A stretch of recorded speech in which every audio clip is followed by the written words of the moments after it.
Yay Networks. Welcome to the Great Girlfriends podcast, where we discuss life, love, laughter, and everything in between. I'm your host, Sybil Amuti, and I can't wait for you to hear all of the Great Girlfriend magic on today's show. So without further ado, grab something great to drink, grab your pen and your paper, and get ready for this week's episode. Enjoy! Hey, Great Girlfriends. Happy Wednesday. Sybil here, and I'm so excited to be back in recording space with you. So you may have noticed I'm switching my spaces up. I'm not quite sure what I like better, but this blank is not working for me. So I will be changing it out very quickly. And if you're listening to the audio of this podcast, just go over to YouTube, put in the Great Girlfriends, check out the episode, and you'll see I'm like in a very blank space and I've got to do some stuff behind me. But again, like I'm switching environments and trying to figure out what I want to do differently in 2023 because I need to disrupt my space. I was actually getting bored watching the backdrop that I had from last year. And I was like, I'm not feeling it anymore. It's not me anymore. I'm not loving it. So anyway, happy Wednesday. So much going on. If you have not registered for the Ready, Set, Go challenge, guess what? You have 4 more days. Literally, the challenge is happening Sunday, January 22nd through 24th. And it's going to be in our virtual environment in our private Facebook group, not the general Facebook group, but a separate group that's designated for us to have as our space for the challenge. The reason why we do this is because if you've paid for the challenge, don't you want to be set apart and put in a separate space where you can enjoy being with other women who also paid to be a part of the challenge? And it gives us a chance to really like hone in on the content that we're talking about, all of it, which is quite disruptive, all of it, which is set to make you do better, feel better, go further, faster in 2023 and beyond. And so I really want you to be a part of that. So if you haven't registered, go to bit.ly/RSG challenge 2023. That's bit.ly/RSG challenge 2023. Okay. I am so excited. So this is a very intimate challenge. And I got to tell you, it's the most intimate one we've had thus far. For whatever reason, it's not moving the way it normally moves. And while I could be sad about it in one way, I'm super excited about the women that have signed up, that understand what the challenge is expected to do, and who want to be a part of it, who really, really want to get that breakthrough. So you may have seen an email that I sent out in our mailing list this morning, and it was talking about the people that are nearest to you. And I just want to plant in your spirit right now where you are, pull over so you can hear this and just take it in. The people that are nearest to you need to be in full support of your highest potential. And I mean that, with everything that's on the inside of me. They need to be in full support of your highest potential. And sometimes we have people who are near to us, like really in that tight inner circle, who are not playing their part. They haven't even really earned that spot. Maybe they earned it like back in high school, junior high, elementary. Maybe you grew up together. I don't know. Maybe you felt for a season that they were going to be the ones that could really play like leading role in your friend circle. But you've come to a place where you realize that things are changing for you, that you're growing, that you're evolving. And the people that are nearest to you need to be in full support of where you're going. Yes, they love you where you are, right? I love my people where they are. They love me where I am. But they don't expect you to be here forever because they are putting their faith and their works, right? And their relationships and everything behind seeing me get to where I want to go in life. And I'm doing the same for them. So I'm saying that to say, do the evaluation, do a solid friend check. I don't do this on a yearly basis because that takes too long. I don't need people real close too long that are saying the wrong things, spewing all that negativity, nasty conversations about how things need to stay the same. And girl, you sure you can do that? Or girl, that seems like a lot. You don't need that when you're doing something disruptive in your life and when you're really trying to make progress and when you're growing and evolving. You need people around you that are like, word, so let's map this out. Or let me see who I know that can help you. Or girl, I'm gonna pray for you. Or I'm so excited for you. They might even know what to do, but they be like, I'm so excited for you, girl. You're gonna do so good. I can see that. Or if they can't see it yet, they can just press pause on it and sit back and listen to you tell your vision and your dream and just help you get it out. But you do not need people in your space who are there restricting you and confining you and making you feel small and telling you that you need to play it safe and be comfortable. So I'm asking you to do a solid friend check for 2023. And I like to do my friend check on a monthly basis. Monthly basis. I know y'all like, dang, monthly basis, but yes, I like to check in on a monthly basis. The reason why I do it on a monthly basis is because things evolve, circumstances hit, and I might need to move. I might need this person in my ear at this time, and I might need to hear a little less of this person in my ear at this time because I know and understand where I'm going. And I need to know that I have the right support and that I can offer the same. So I'm constantly reevaluating, like, I need to have more conversation with this person this month, or this person tends to nurture me in this way. I need to really get with this person in this season that I'm in. So I'm giving you this because I want to remind you that in 2023, as you're moving forward and you're growing and you're evolving and you got the board and the plans, you like, I'm doing this, hey, I'm doing this. I want to remind you that you cannot do that with old strategy. New year, new strategies. And even as you think about the strategies that are working, just refine them a bit. There are going to be some things that you have done in the past that worked in the past. There's some stuff you were doing in 2020 that did not work in 21, did not work in 22. How about the stuff we did in 19? 2019 did not work for us in 2020. How about that? How about we thought we were going to have a whole other year than we had? Saying that to say, be prepared to flex your strategy as needed. When you realize that you are looking at success one way, but life is calling for you to do something different and it's requiring you to step into another space mentally, spiritually, physically, be prepared for that evolution. Be prepared to go, what strategies do I need to adjust to accommodate this stage of life? Not the stage that we were in last year, but this stage. I'll give it to you for example. As you know, and I speak about over and over and over again because I'm so obsessed with my children and my husband, I have now a 14-year-old. That's like a man, y'all. That's like a whole close to being man. He's only got like 4 more years in what's considered childhood. And then he's like, I mean, he's in adult territory. And quite frankly, the boy looked like he 18. Maybe not 18, maybe 16, but you get what I'm saying. And I have an 11-year-old. So I have a sixth grader and I have a ninth grader. The things that I used to parent them as toddlers, I can't use those strategies as much anymore. I can have some core values, right? Because we all have core values, but the way that we implement those things are very different. What I'm learning that I need to do to nurture my kids in this season is different from what it was when they were both in elementary or when, they were babies or even when we lived in New Jersey and now we live in LA. They need something different, something greater than what I used last year. So I'm constantly checking in because I'm like, okay, what's working and what's not? And let me tell you, Dylan gave me an earful of what's not working, a whole earful. And I had to swallow it, y'all. I was like, dog, I thought I was winning. But this girl has let me know, mommy, you ain't winning. You ain't winning here, here, here, here, and here. Imagine the pain in my heart, right? I was like, oh, Jesus, I'm aching. However, I'm so grateful because the things that we talked about are things that I can transform with the right strategy.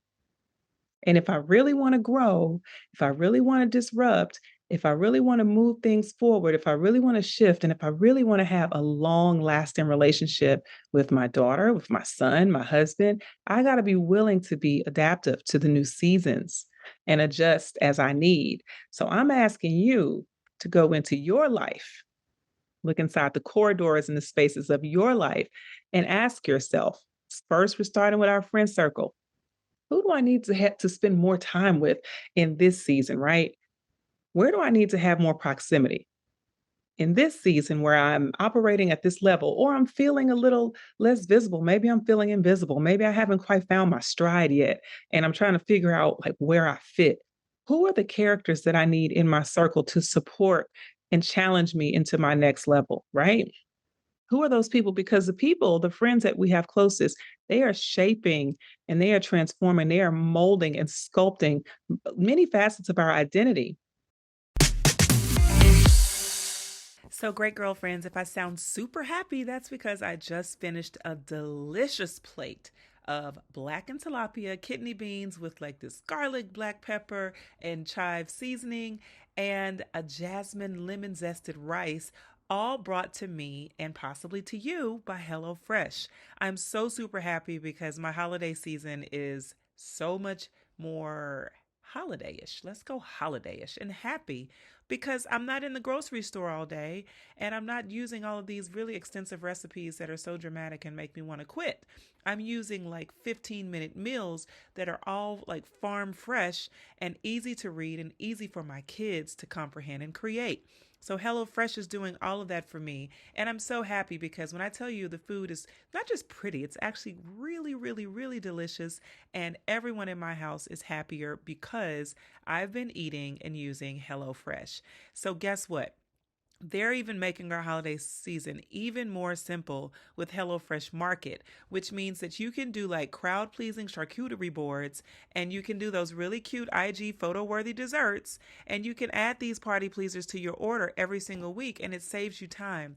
I am super excited about it, as you can see, and super happy because my stomach is full because I ate something amazing that only took me 30 minutes to create and it was super fresh and super delicious. So, listen, I don't want to hold you here because I know you want to cook your own plate, but you need to go to HelloFresh.com/girlfriendsfree and use codes girlfriendsfree for free breakfast for life. One breakfast item per box while subscription is active. That's free breakfast for life at HelloFresh.com/girlfriendsfree with code girlfriendsfree. Hello, happy family. Hello, happy plate. All done with HelloFresh, which is America's #1 meal kit. Enjoy. That peer influence is powerful, and we got to take ownership of the fact that we mirror our friends in so many ways. So if you know that you're a mirror to some of the identity that your friends possess, what are some of the things that you're mirroring right now? Oof, we got some stuff we don't want to mirror, and we got some stuff that we are really proud that we're mirroring, right?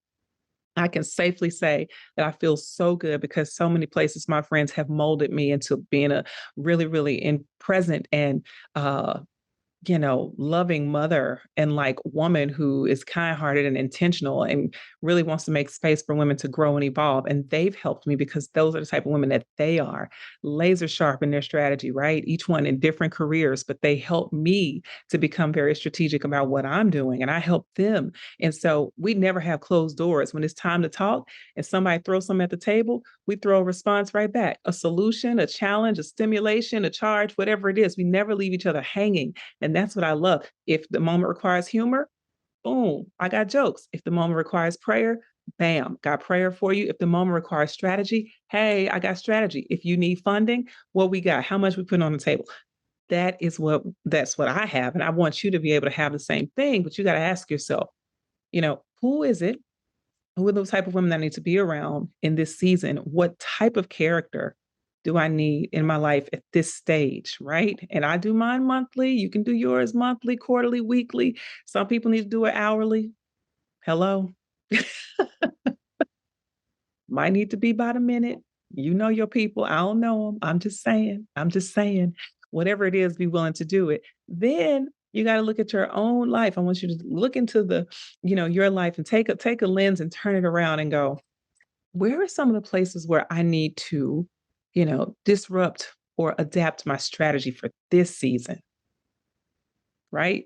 Because what you'll realize is that as the years do change, so do need the strategies oftentimes need to change. And even if it is like I'm laser focused on my business, okay, maybe it's team development, maybe it's income flow, maybe it's operational resources, maybe it's getting your HR in place, maybe it's infrastructure development, maybe it's your network, whatever it is, what area, right? Get very concentrated and say, all right, what specific area do I need to have a more adaptive strategy? Maybe I need to look at it. And you'll know because you'll say to yourself, I'm not really solid with the fruit in this area. I'm not really vibing on how I look over here. This could be better.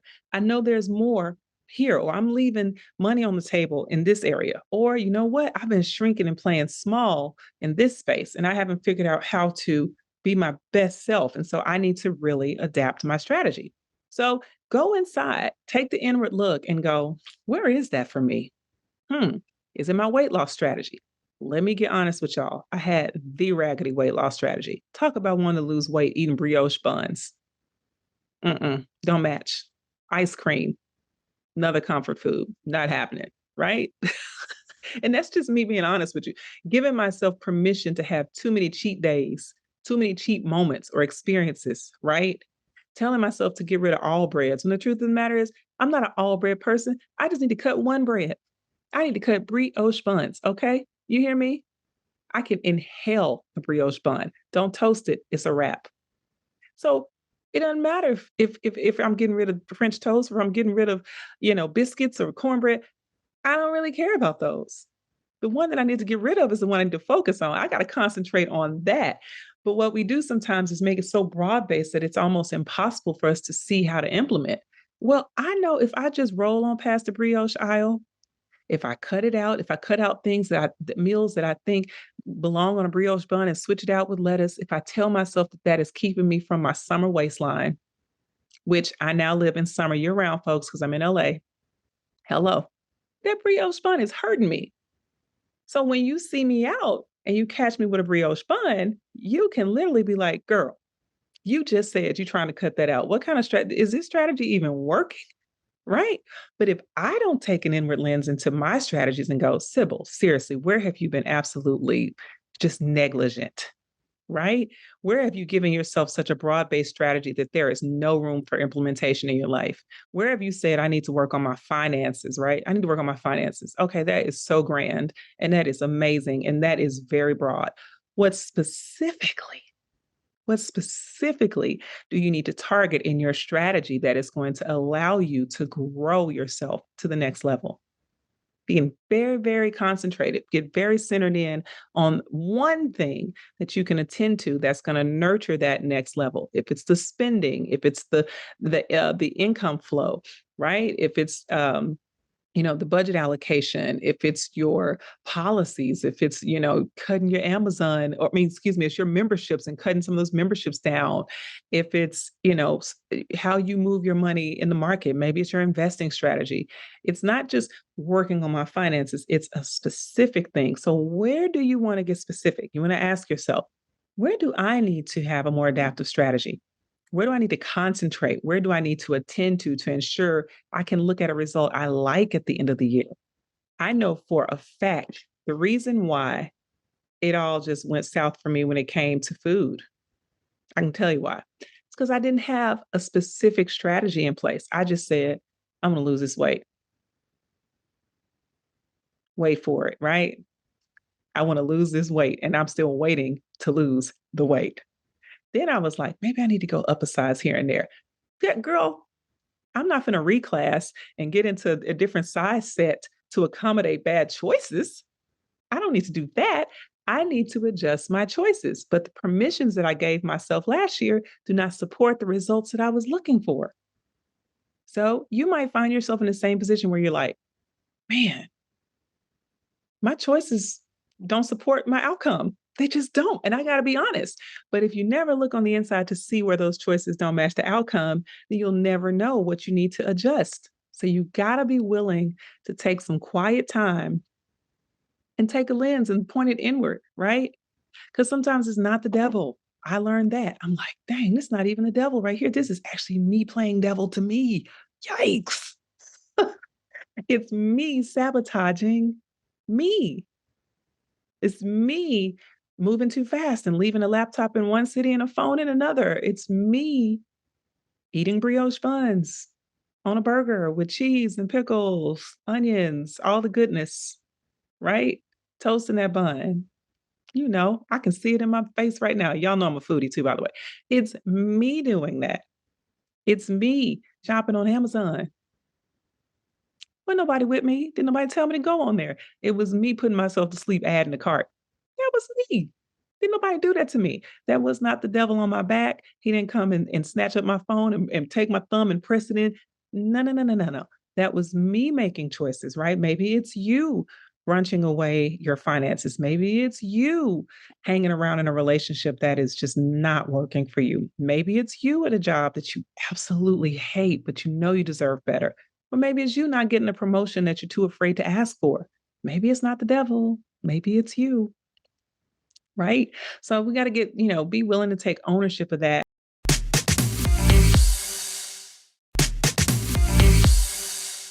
And the other thing you want to look at is, who are you to you?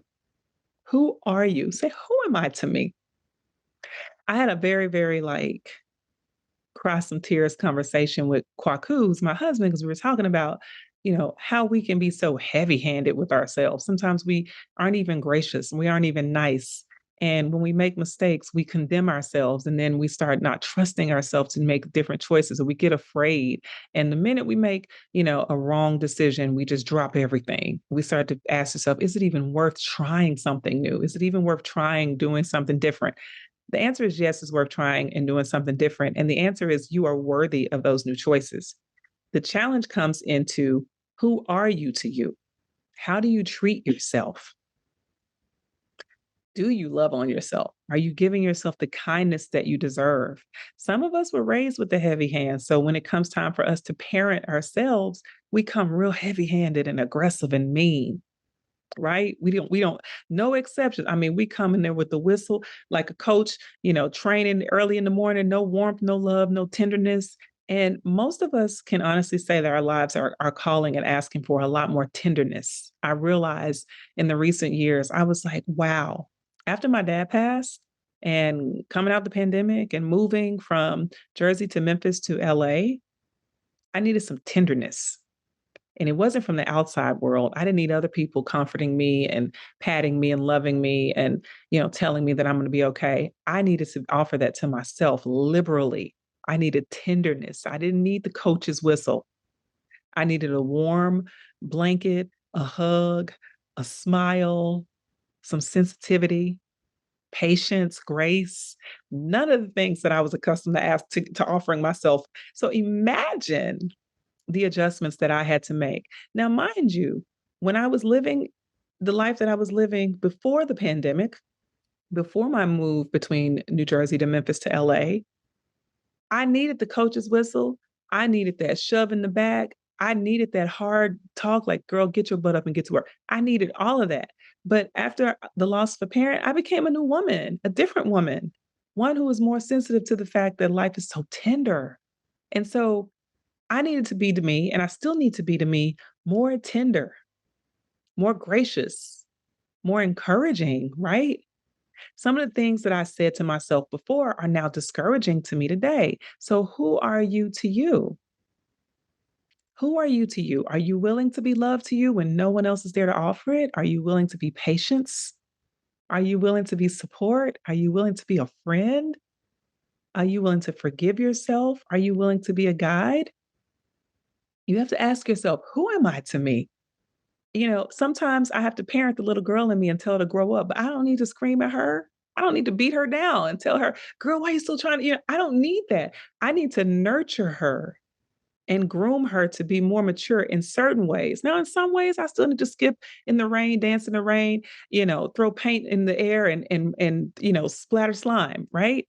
But in other ways, there is another level of emotional intelligence that my life needs. And in order for me to get there, I've got to groom her, the little girl on the inside of me, with a little more tenderness, because what I recognize is that what I was missing in my strategy, who I was to me, I was missing tenderness.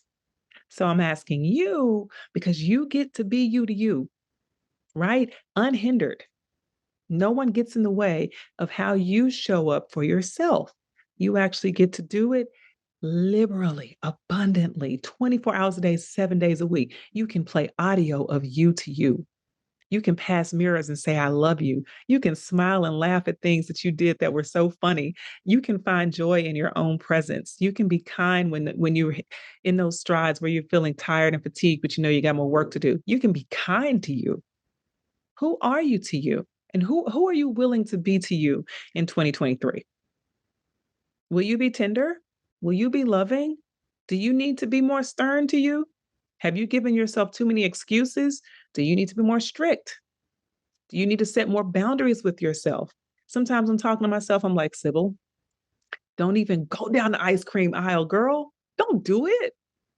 it's going to end up right in your thighs. Girl, don't even go down the aisle. You know good and well, ain't nothing else on the aisle that you even like. So why are you even trying to take that right turn down the ice cream aisle? This is me talking to me. And my kids don't have a clue what's going on in the grocery store. My husband doesn't know that I'm telling myself, stay out the ice cream aisle, sis. Stay out the ice cream aisle. But I'm willing to be more stern to myself in certain areas because I know it's required, but in a tender way. Like, Sib, girl, you know your summer waist, you know your thighs, you know the stuff you're working on, right? You love you. Get out that ice cream aisle, girl. Or it's me going about to log on to Amazon before I go to bed, like, let me see what I left. Like Amazon asked me to check in every night, but that was me just checking in. Let me just see, what did I leave in the cart? Nothing you needed. Hello? You don't need nothing that you didn't get before bedtime. So anything you thought was about to be an urgent and important purchase, not necessary. So I had to be stern with myself in a tender way right now, because remember, I need tenderness most, but stern. Also in my friend circles, I'm safe to say, guys, y'all know I'm tender right now. So y'all know, I mean, you used to be able to just gut punch me with the truth. I'm gonna need a velvet glove right now. I need it. I need velvet glove love. I do. I need to hear the truth, but with a velvet glove because I'm in a tender space. And I know that I need to offer myself the freedom to be tender. I said it to my kids and to Kwaku, my husband. I'm like, babe, I am very tender right now. I don't know how long I'm gonna be tender. As long as I am tender, I require tenderness. So who will you be to you? You've got to offer it first so you know how it feels, you know how to expect it and require it from other people. But if you can't offer to you first and you expect other people to provide you with tenderness, you don't really know what you're looking for. You might feel it in a word, but you don't really know. So I advise you to think about it. Who do I need to be to me? That has nothing to do with anybody else in the world. And you can even think back. One year, I went through a year, and I'm giving y'all all my business, but I went through a year. Geez, it was 20 years ago, but I needed to be forgiving to myself. I needed to forgive myself for the choices that I was making after I went through assault. I said, I've got to forgive myself for being depressed. I felt bad. I was judging myself for depression. Girl, you have a great life. You have two loving parents. You got siblings who love you. You are in Ivy League University right now. Like, why are you depressed? And I was depressed because I felt unworthy, because I felt so stripped from my humanity. Like he took life from me when I was assaulted, right? So I had to be forgiving because I judged myself for being depressed. Maybe that's you. I don't know. But I had to forgive myself and say, you're human. You feel what you feel when you feel it. You don't get to choose the circumstances around it. It can be the sunny day, but if you're feeling depressed and if you're feeling pain, those feelings are true to you and you don't need to feel guilty because the world looks great on the outside when you're hurting on the inside. So, Sybil, forgive Sybil. So I'm just asking you, who do you need to be to you? Right? Before you start going out and expecting everybody to show up the way you need them in your life and positioning them, who do you need to be to you? Who do I need to be to me? Right? Question that I'm asking myself and that I'm offering myself the honest truth, right? I'm giving myself the honest truth so that I can show up, extend that grace to myself, and then I can also communicate it to the people that love me most. Like, yo, I'm in a season right now. I need this. You're going to see me pulling from you like this. And if it's too much, you let me know. I got it. I understand because maybe you're not built that way, right? I respect if you can't offer me tenderness. I might not call you as much, but I respect it. you know? Or when people come too hard and abrasive because they're used to old me, they're used to old you, I can say, ooh, that hurt. That don't feel good right now. We can't do too much of that. I can't, right? You can say, I'm not equipped to handle that because I'm in a different stage right now. You can represent yourself most effectively when you're clear on who you want to be to you. All right. I think I have said absolutely enough to give you something to work with in advance of the other 11 months that are to come this year. where, again, we don't want to look at the same results we looked at in 2022 and go, man, I wasted time because I was, looking at yesterday, hoping that things would change, but never putting any strategy behind it. Or I was operating in old circles that really didn't match this season. I didn't give myself what I needed, right? We want to shift all of that so that not only do we have expectation, but we have the results that match it. We have the outcomes because we put in the work.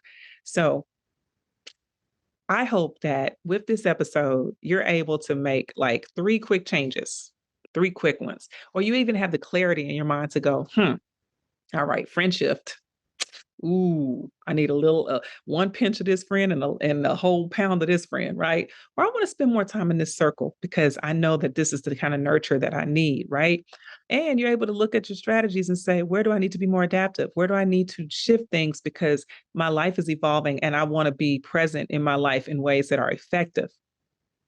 And then who do I need to be to me? Who do you need to be to you? Who do I need to be to me? All right. I love you, great girlfriends. I love you so much. Please, please, please do email me if this episode was effective to you. I want to hear it personally at welcome@thegreatgirlfriends.com. I also want to see you inside of the Ready, Set, Go challenge, bit.ly/RSG challenge 2023. I want to see the notes. I love when you guys send me the notes that you've taken from the episodes. I'm like, oh, they were taking notes. I love it so much. I love it so much. And last but not least, stay tuned because you may or may not have heard that I wrote an ebook. It's bomb. If I do say so myself, it is amazing. I would love for you to have a copy. It's called Ready, Set, Go, 5 Simple Strategies for Overcoming Self-Sabotage. Simple strategies, simple keys for overcoming self-sabotage, just for you, just for me. And it's for every woman, because guess what? Every single one of us goes through a period of self-sabotage where we find ourselves stuck or we find ourselves in paralysis through overanalysis, right? Or we find ourselves overthinking everything. And so we're just like spiraling, or we find ourselves jammed. Every woman goes through it. So if you're listening to this podcast and you feel like maybe it's not for you right now, get the book for later, because you're going to need it for later. So when you register for the Ready, Set, Go challenge, there's a page in there that offers you the opportunity to pre-order the book. The book is coming out in February, and I cannot wait for you to have your chapters to download. It is going to be your small pocket guide. You are going to love me even more than you love me now. You are. I know you are. And I'm just excited about how the book will help to transform your life and all your goals and support you and help you just be the best woman that you are. Last but not least, I believe in you. In case you didn't know it, if no one's ever said it, I believe in you. Okay. And these podcasts are dedicated to that belief in you. And just know that you are so deserving of God's best, highest, and greatest at all times. All right. Love you, great girlfriends. Peace. All right, great girlfriends, did you enjoy this week's episode of the podcast? If so, would you please give us your amazing review on iTunes? Every single review helps another great girlfriend get plugged into the podcast and the community. Speaking of community, make sure you join our Facebook group at The Great Girlfriends, follow us on Instagram at The Great Girlfriends, and on Twitter at @the_great GFS. I'm Sybil Amuti, and I'm out. Peace.